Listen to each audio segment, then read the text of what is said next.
Welcome, brave souls, to a night of mystery and terror. Are you ready to step into the darkness? Hold your breath, because tonight's story will haunt you long after the lights go out. The following is a reenactment based on a series of audio tape recordings, transcriptions of radio communications, and a copy of an uncensored police report I obtained from a source that, for reasons of personal safety, must remain anonymous. I've also included a few relevant excerpts from an interview with the widow of a man who witnessed the events in question. The existence of these recordings and transcripts has been officially and repeatedly denied by National Park Services, the FBI, local law enforcement, and a number of officials representing the U.S. military. However, despite their claims that the incident was an elaborate hoax, the audio recorded that night by Ranger Matthew Golding was leaked by an unidentified source in the fall of 2010, along with radio transcripts and the police report. The files were uploaded to an infamous website that was known for hosting controversial material. The illicit materials disappeared from the site in short order, but they have periodically resurfaced on several popular file-sharing websites over the years. If one is persistent enough, it is possible to find them. But if you do, be prepared to spend the rest of your life looking over your shoulder. People who seek to obtain these files have a tendency to disappear. In the interest of staying both alive and well, I've chosen to omit the name of the national park where the incident occurred. I also took the liberty of altering both the names and exact ages of all parties involved. The location will be referred to as X National Park, and the witnesses shall be named as follows: Matthew Golding, 31, a National Park Service Forest Ranger and law enforcement officer. Jillian Bridgemore, 36, an NPS Ranger, law enforcement officer, and a respected authority in wildland fire suppression. Nicholas Fazio, 53, a trusted volunteer who was manning the radio at the base of operations that evening. Maria Fazio, 48, a laborer at a local manufacturing facility and the wife of Nicholas Fazio.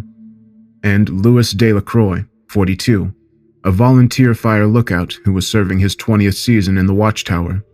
3 of these people went missing that night, never to be seen again, and a 4th was found dead in his home only a few days later. Maria Fazio discovered the body of her husband slumped over the kitchen table, his hand still wrapped around his coffee mug as his blood soaked into the morning newspaper. He'd been shot in the back of the head with a .40 caliber firearm. A coroner initially stated that his death was a homicide, but the ruling was quickly changed to suicide by means of self-inflicted gunshot wound. Maria Fazio was adamant that her husband had never owned a shotgun. According to the uncensored police report, no weapon was found at the scene. So, who killed Nicholas Fazio, and why was there a concerted effort to cover up his murder? Lewis's last transmission to base. Never seen anything like it. They're incidents. I'll get out of here. But my compass was spinning in circles. I saw him floating over the treetops. Nicky! I saw them screaming in the light! Calm down, Lou. Listen, we're gonna get you out of there. Just, tell me again where. Holy God. They're coming. Look to the southeast. Do you see it? It's just gliding over the treetops like... Do you see it? Hey, what? Louis, what is that? I can see there's... Now it's changing colors, I lost sight of it. What do you see on your end? What's happening? They're coming after me. I'm scared, Nicky. You've got a shotgun in there. Use it if you have to, Lou. Don't think twice about it. I don't care about no shotgun. Before they get me, I'm telling you right now, I'll blow my own goddamn head off. Phone interview with Maria Fazio. My husband didn't own a gun. I would never allow one in the house. Even if he did have a gun, how could he shoot himself like that? Twice, in the back of the head? They left that part out. He was shot twice, not once. He couldn't have done that himself. It didn't make any sense. After the ruling came out, I hounded them every damn day. Every day I would call them, no word of a lie. Every single day. I would go down there, in person sometimes, and I would demand for them to reopen the investigation. I even started calling the office of the governor. I wrote him letters. You know what they said to me? They said, "Stop calling. It isn't going to bring him back." I want everyone to know they said that to me. The office of the governor said that to a grieving widow. Make sure it gets in there. I will. Maria, why do you think they changed the cause of death in the coroner's report? They were scared. Everyone I talked to, they sounded like they were afraid. I could hear it in their voices. So I stopped calling them. There was no point. No one was going to tell me the truth. If they did, they'd end up like Nick. They'd be killed. Shortly after 9 p.m. on a clear night in August 2006, veteran fire lookout Louis Delacroix radioed to the base of operations with a startling observation. He'd just witnessed an unidentified flying object drop from the darkening skies and land in the woods roughly a mile north of the watchtower. Louis Delacroix's initial radio report to base. You didn't see it? It touched down about 3 miles southeast of you, roughly a mile north of the tower. You're telling me you didn't see nothing at all? Negative. I didn't see anything unusual to the southeast. Was it a meteor? A shooting star? Something like that? Nope. Wasn't no meteor. I've seen a few meteors over the years and it wasn't like that. It didn't streak across the sky. It wasn't fast. It came down in a slow, controlled descent, nice and steady. I watched it fly parallel to the treetops. It was cruising along at, I don't know, maybe 20 miles an hour, and then it dropped out of sight. And it wasn't a flare and it wasn't a parachute. I don't know what to tell you. I couldn't identify it. Wow. That's really weird. You're telling me? I've never seen anything like that before, and I've been watching these skies for about 20 years. You maybe send someone out here? I'll get a hold of Matt and Jillian. I don't know, Nikki. I think we've got ourselves a UFO out here. Never seen anything like that before in my entire life. What? You mean like a flying saucer or something? Come on. I saw what I saw. I don't know what to say. I'm a little freaked out, Nikki. Tell him to get here quick. Tell him it's an emergency. Nick didn't come home that night. I tried to call him at least a dozen times, but he wouldn't answer the phone. I called the police and asked them to go check on him. And they told me, "Don't worry, everything's fine." I asked them, "How do you know that? You didn't even go there yet. You didn't even go out there yet." They just kept saying that everything was fine at the base and I should just go to bed. He didn't get in until 2 o'clock the next afternoon. I was worried sick. He looked so tired, and there was something else too. Like, he had this blank look in his eyes. I think he was in shock. I asked him what happened, and the way he stared at me made goosebumps come up on my arms. He said, "They told me not to tell anyone. Not even you." Matt's audio recording. Is this thing recording, or do I have to... yeah, okay. Yeah, this is Officer Matthew Golding. It's shortly after 9 p.m. of August 2006.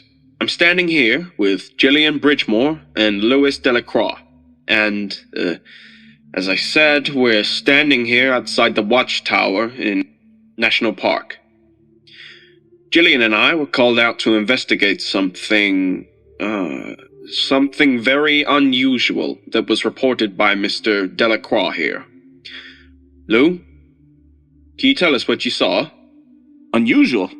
Yeah, you could say that. Mr. Delacroix has requested that we document this investigation with a tape recorder he found in the watchtower. Louis, can you tell us what you saw this evening? Yes, ma'am, I can. I seen a ball of light fall from the sky. It came down about a mile from here. It was pretty big. I'd say at least 20 feet across in diameter. It turned all kinds of different colors as it came down, one sort of just running into the next, you know? sort of pulsing and, I can't describe it really. The light was just sort of pulsing and going from green to blue, red, orange, all kinds of colors. I'll go on record right now and tell you something. I've been a fire lookout for a real long time, and I've never seen nothing like it. Do you believe in that sort of thing, Mr. Delacroix? UFOs and things of that nature? I believe what I see with my own eyes, and I'm telling you, I seen a ball of light come down from the sky. It flew over the trees in a straight, steady path for maybe 200 yards, and then it dropped out of sight. I'm not saying it's aliens or something, but hell, I don't know. I can only tell you what I saw.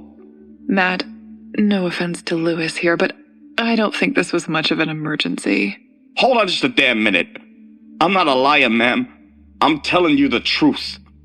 I know Lou well enough to say that it's at least worth a look, Jill. We might as well check it out. I'm not some crazy wingnut. I saw what I saw. I know you aren't, Lou. Believe me, if it was anyone but you, I'd already be heading back. It's been a long day. I want to come too. I want to see it. I don't think that's a good idea. Absolutely not. Come on, I want to see it. I have a camera. Let me come with you. If you fell off the back of the quad or something, I think we could be held liable. No way, we can't do that. Please, I'm begging you over here. Come on. I want to see this thing. I want to take 100 pictures and show the whole goddamn world. I promise, I won't be a pain in the ass. I won't do anything stupid. Look, Lewis, I'll be honest here. I don't think we're going to find an actual, physical object from outer space in those woods. We'll take you with us, show you that nothing's there, and then back to the watchtower you go. Okay? He's not supposed to abandon his post at the tower. This is... Okay then, you know what? He's your responsibility, Matt. He can ride with you. You're gonna see that I ain't a liar. You're gonna see that for yourself. Mark my words. Nick didn't say much when he got in. He laid on the couch and fell asleep. I was really worried about him. Right around 6 o'clock, I took a break from watching over him to go have a smoke. I saw a vehicle parked a little ways down the street. I didn't recognize it. I'd never seen one of those in the neighborhood before. It was a big, black SUV with tinted windows. I felt like someone was watching me. It made me nervous.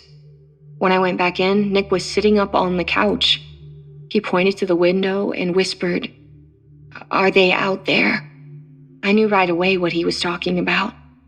I told him about the SUV, and his face got real pale. He started pacing around the house.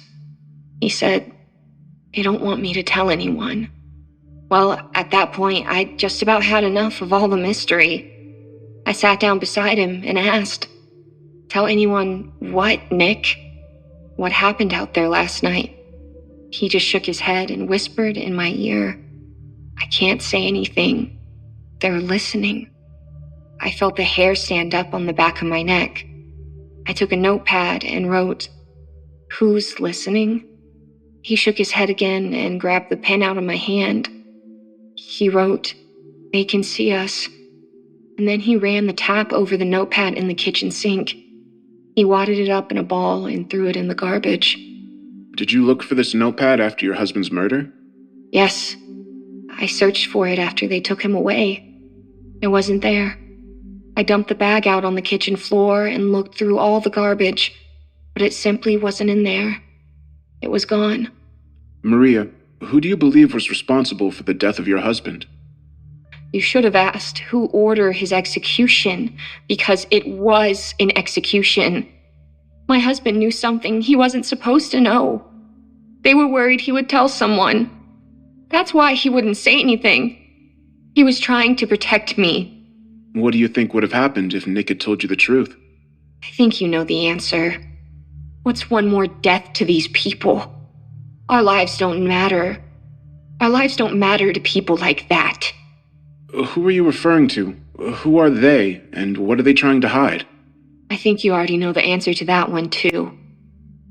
Shortly after 9 p.m., Matthew Golding, Jillian Bridgemore, and Louis Delacroix left the watchtower on 2 all-terrain vehicles, following a trail that meanders on a northwesterly path through the forest. Before they left, Louis radioed the base, and he advised Nick Fazio the trio intended to venture out and locate the mysterious object which had descended from the sky. It was the second-last transmission sent from the watchtower that evening. God damn. That's something, isn't it? That's really something. You guys be careful, Lou. I just want to get some pictures, Nicky. We ain't gonna walk up and touch the damn thing. We're not stupid. Listen, Louis, jokes aside, if you find what you're looking for out there, don't get too close, you know? Be cautious. You don't know anything about it. You don't know what it is or where it came from. It could be dangerous. I already told you I'm not an idiot. Damn it, this is big, man. This is huge. We're gonna be famous. TV, talk shows, and all that jazz. Reporters. Famous? If you take a clear picture of some aliens out there, I bet we'll all freaking disappear. I mean it, Lou. Be careful. We'll be fine. Don't worry about it. Over and out, buddy. Talk soon. Matt's audio recording. The time is, it's 9:24 p.m. We parked the quads on the side of the trail and entered the woods on foot. We're approximately 1 mile north of the tower, and we can see a light shining through the trees. I really don't know what to make of this. Jillian? I think I should apologize to Louis over here. There's an object in the woods, about 200 or 300 yards to the west of the trail. I can't make out any features from this distance, but it's a brightly lit object and it seems to be changing colors in a pattern. This thing is, it's pretty big. I don't know how Nick didn't see this thing come down from the sky. It's very bright. I told you, I ain't a liar. No one ever called you a liar. We just didn't... Hey, what the hell is that? I can hear something. I can feel it. It's like it's... I can feel it too. Can you smell that? There's a weird smell in the air. Almost like ozone. I can taste it on my tongue. I'm not sure if getting close and taking pictures is such a great idea, Lou. We should keep our distance. Shh. Do you hear that? Something's coming. A massive search operation was quickly organized to locate the missing rangers and the fire lookout. But after 9 days, heavy rain forced them to throw in the towel. Every acre of the park was carefully combed for any clues that might shed some light on their fate. In the end, all they could find was a small scrap of cloth that may have come from a ranger uniform, a single button, the tire tracks from their all-terrain vehicles, the tape recorder, and Matthew Golding's 9mm pistol. The scrap of cloth was discovered a few yards outside an area that was named the burn spot by the search team. It was snagged on a low-hanging branch, affirming that at least one of the rangers came very close to the landing site. The button was lying on the ground nearby, partially melted. It was impossible to determine which of the missing persons these items may have belonged to, but it is almost certain they both came from a ranger's uniform. The tape recorder was lying in scorched vegetation near the edge of the Eye, another small area located within the burn spot. The outer casing of the tape recorder was badly melted, but the cassette inside proved to be largely unscathed. The discovery of Golding's firearm occurred purely by accident. A member of another search team happened to look up at the right time. She caught sight of the pistol dangling from a tree branch. The branch in question was almost 80 feet from the ground. Upon closer examination of the pistol, the searchers made a grisly discovery.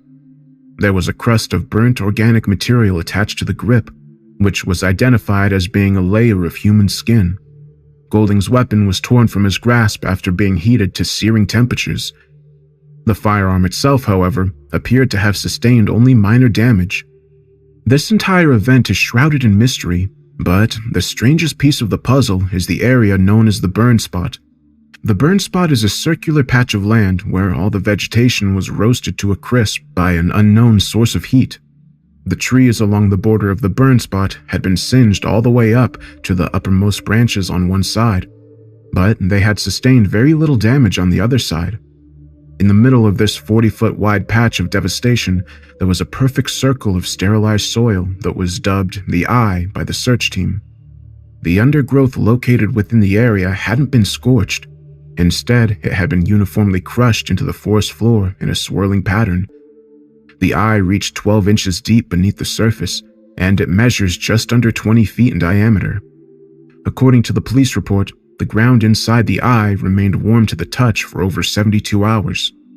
There was concern among the ranks of the search team that the area may have been irradiated, but no elevated levels of radiation were detected within the Eye or the surrounding burn spot. It has been reported that, even years later, nothing will grow within the burn spot. Wildlife is known to give it a very wide berth, including birds and flying insects, who will actively change their flight path to avoid crossing through the airspace above the affected area. Unknown persons were observed taking soil and vegetation samples from the burn spot on the day after the abduction, but the results of any analysis that may have been performed on these samples remains unknown. How could it be possible to scorch such a large area of dry undergrowth without sparking a raging wildfire? The entire region was in the grip of a heat wave, and there had been minimal rainfall in the weeks leading up to the incident. In those conditions, a stray ember from the campfire could easily start a devastating inferno. One can only wonder about the nature of an energy field which could accomplish such a feat. How was it produced, and for what purpose? No one knows the true answer beyond a select few members of a powerful, faceless cabal, an unnamed organization that protects its secrets with money, intimidation, and cold-blooded murder. Okay, I don't know what time it is. My watch stopped working. Radio doesn't work either. Nothing but static. As for Lou, well, he's gone.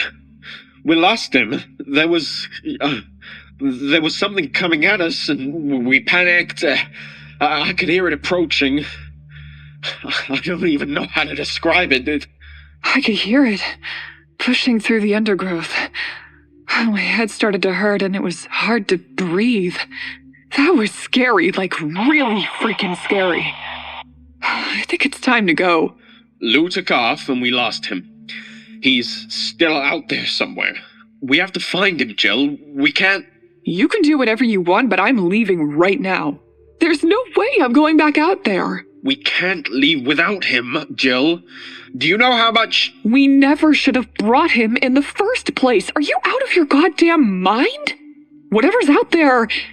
Yeah, not happening. It's beyond us. Way beyond us. I won't go out there again, Matt. I'm leaving. I suggest you do the same. I've known Lou for years. I can't do it. There's no choice. There is a choice. I choose to go home tonight, and so should you. It doesn't matter if they're hostile or not. Sometimes I'll step on a bug by accident, and other times I might do it on purpose. Either way, that bug is dead. You get what I'm saying? We're still recording here, Jill. I don't give a shit. You can do whatever you want, but I'm out of here. No. Stop right there. Hey, what the fuck are you doing? You're pointing your gun at me? Put your weapon on the ground. Bear spray, knife, radio. Put everything on the ground. Don't talk. Take 6 steps backward and turn around with your hands in the air. What are you doing? What the hell is going on here, Matt? If you speak again, I'll kill you. Do you understand? Keep your mouth shut and do as I say. Good. Now start walking. Oh, I'm pretty much an expert by now. Sure. Ask whatever you want. Let's talk about Matthew Golding, and tell us what you know about him. Well, I guess people are going to think this is crazy, but I guess it's all pretty crazy. So, Matthew Golding was born in 1975. He moved with his family when he was a teenager, and he started working at a park in the fall of 1998. He disappeared almost 8 years later on the night of of what happened. And that was the last anyone ever saw of him. Are you with me so far? Yes, ma'am. Please continue. Okay, here we go. So, a couple of hikers found a human skull in a ravine back in 2011. Dental records identified it as belonging to Matthew Golding. He'd been shot in the back of the head. At first they said he probably died sometime in 2002, but that got changed to 2006 in the report. So, you're saying Matthew was murdered 4 years before the incident in August of 2006? How is that possible? He never even disappeared? No. The man you hear in the recording wasn't the real Matthew Golding. He was dead long before then. Mr. Golding was murdered and replaced with a look-alike in 2002. The man on the tape is an imposter. I see. You have to admit, this is pretty hard to swallow, Maria. Where would they find someone who could look and act so closely to the real person? It's been documented that Matthew always came home for the Christmas holidays every year, and his own family didn't notice anything different about him. I know it sounds like a load of shit, but just listen for a minute. There have been a lot of very strange sightings in that park over the years. Look it up for yourself. It's been going on for at least 100 years, probably even longer. I think they've been aware of the situation for a very long time now, and they'll protect their secret any way they can. Now, Matthew wrote to his parents in March of 2001.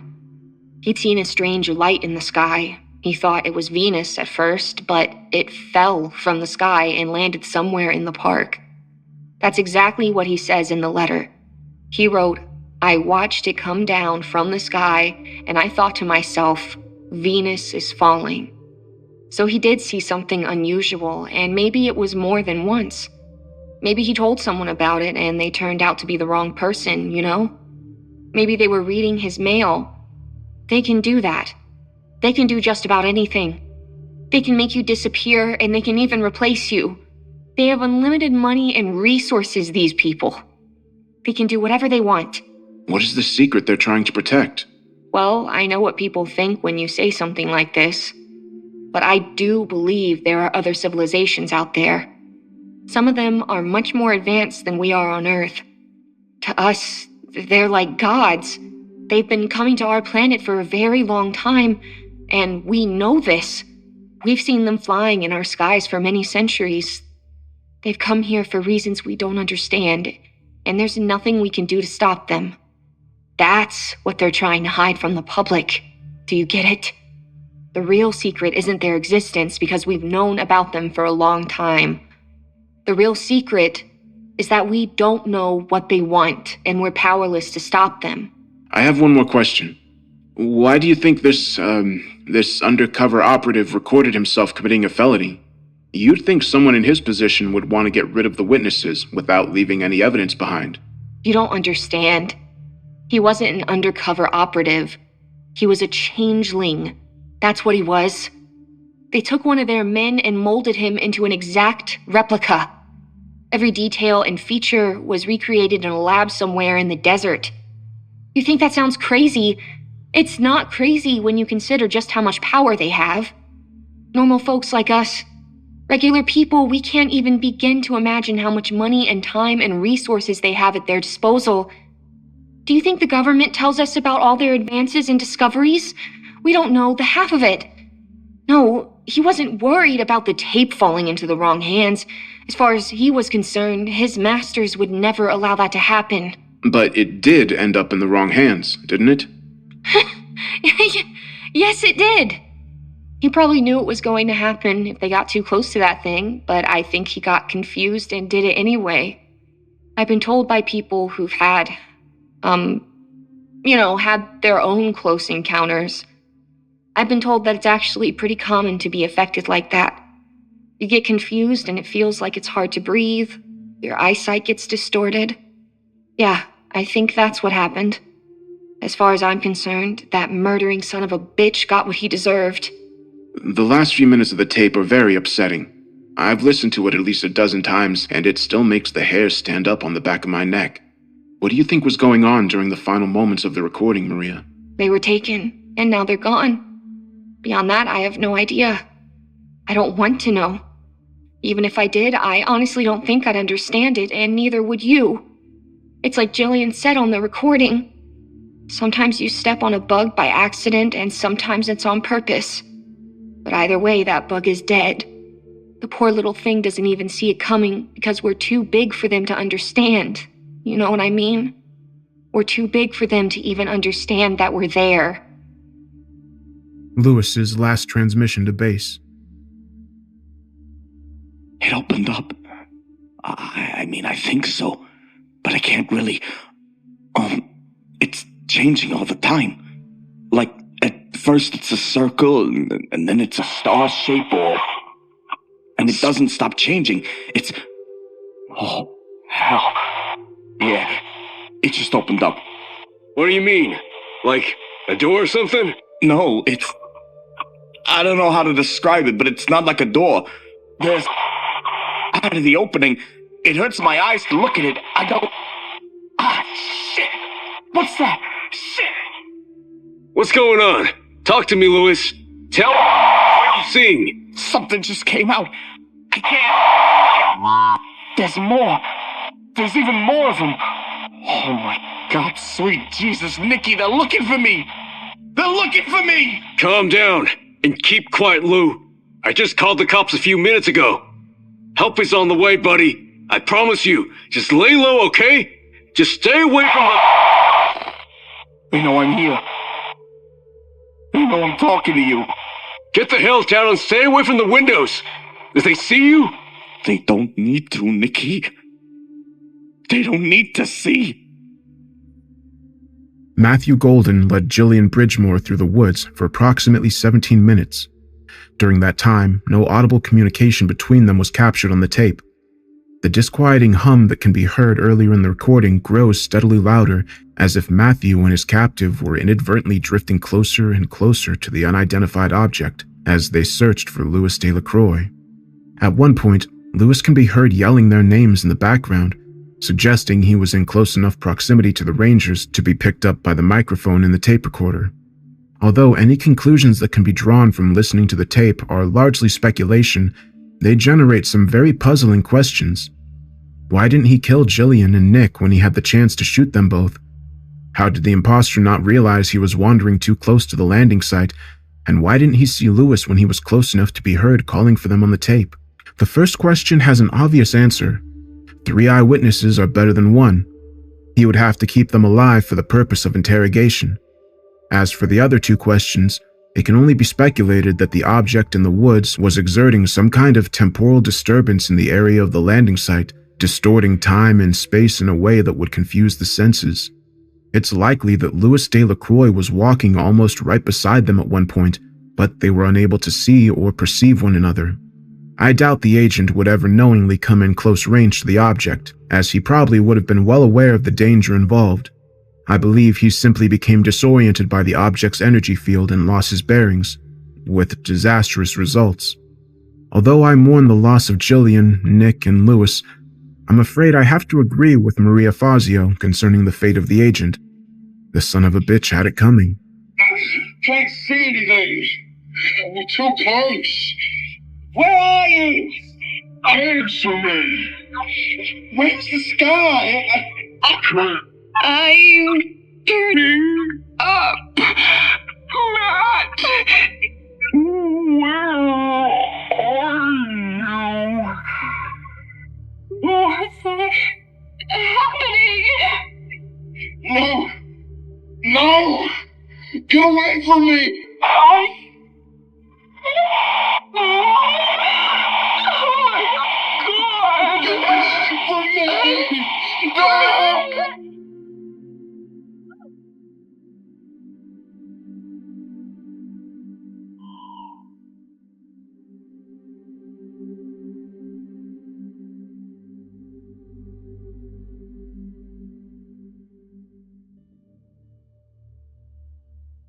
I was in the shower when it happened. He was sitting at the table, drinking his coffee. He had the morning newspaper open in front of him. When I got out of the shower, he was slumped over the table. Oh God, the blood. The newspaper was soaking up his blood. You didn't hear any gunshots? I thought maybe I heard something, but it wasn't loud. Not like the bang from a gunshot. Guns are very loud, especially indoors. There's no way I wouldn't hear 2 shots over the sound of the running water. Not unless the killer was using a suppressor. I've read about those things, and it's not like in the movies. They don't silence the gun. They just change the sound of the gunshot. Tell me about the encounter you had after the funeral.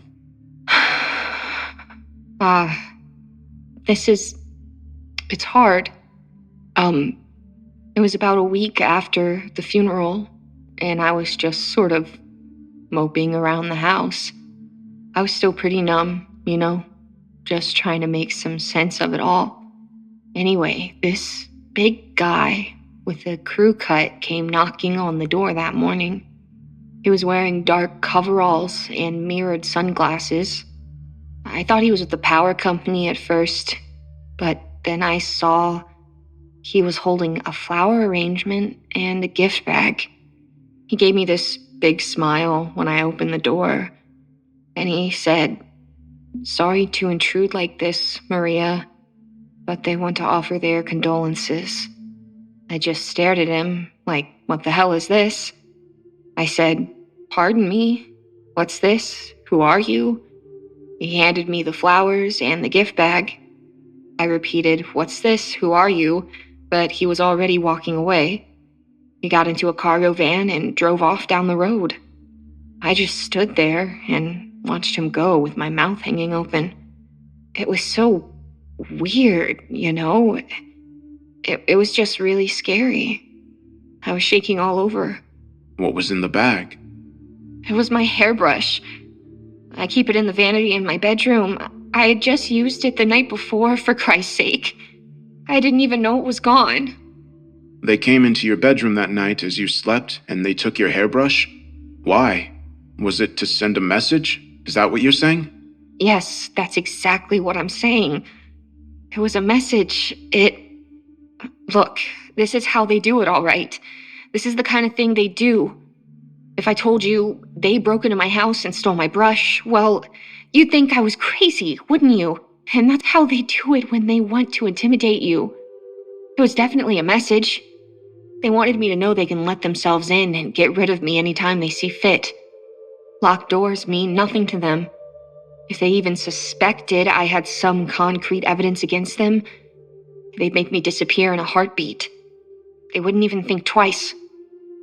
It is widely believed that Louis Delacroix witnessed the abduction of Jillian and the agent who was holding her hostage. After seeing this traumatic event, he was somehow able to find his way back to the watchtower. The last transmission from the tower to the base makes for a very disturbing listening experience. Listener discretion is advised.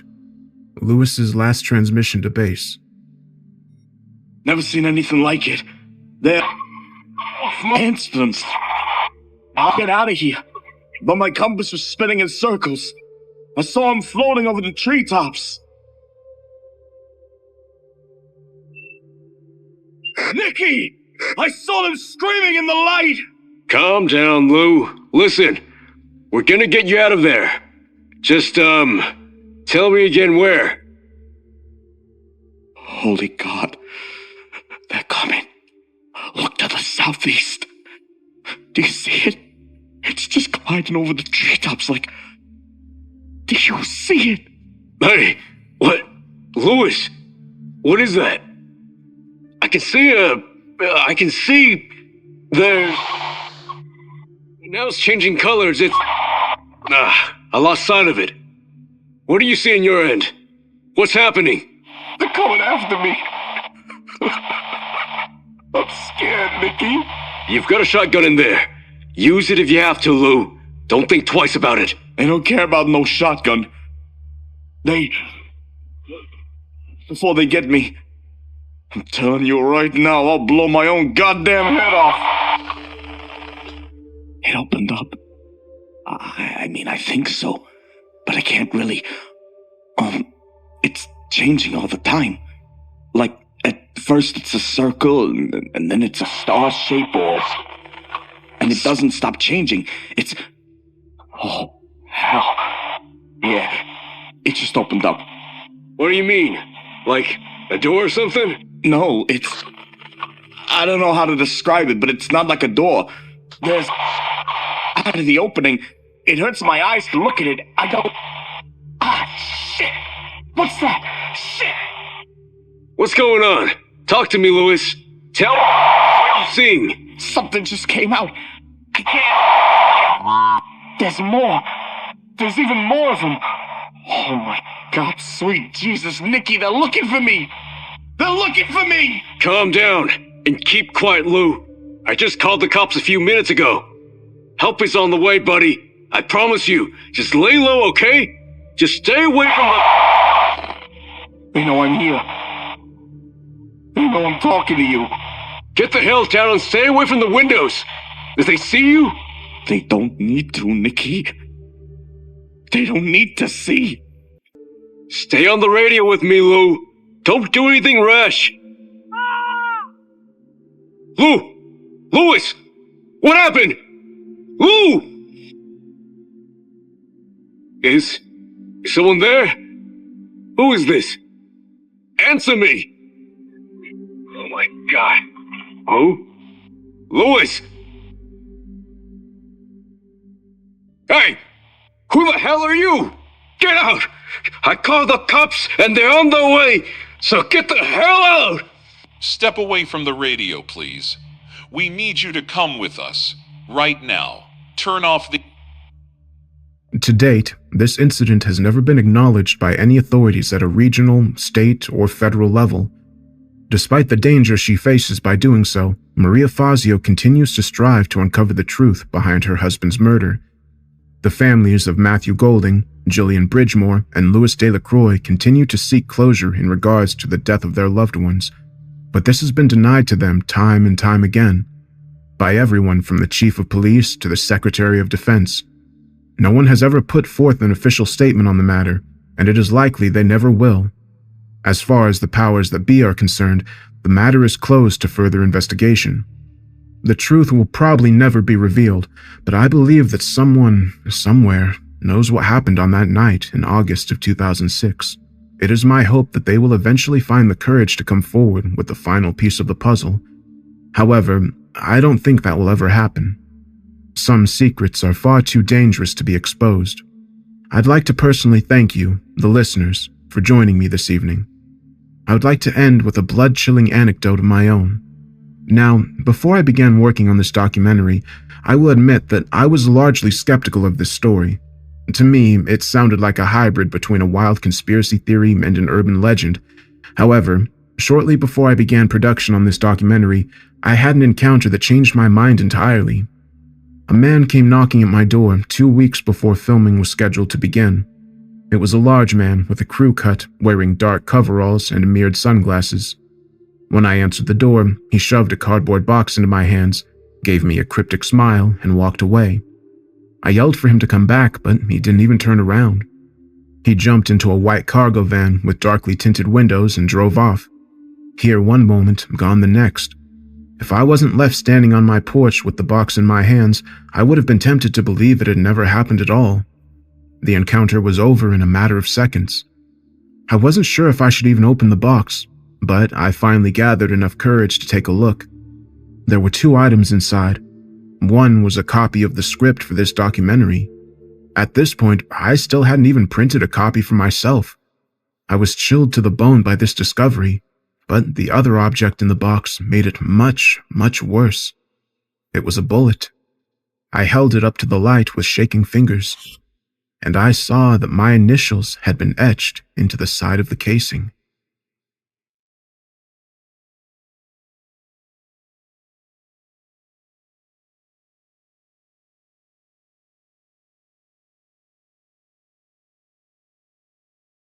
Don't miss out on amazing content. Hit that subscribe button and turn on the notification bell to stay updated with our latest videos. Join our community today. Hey, everybody.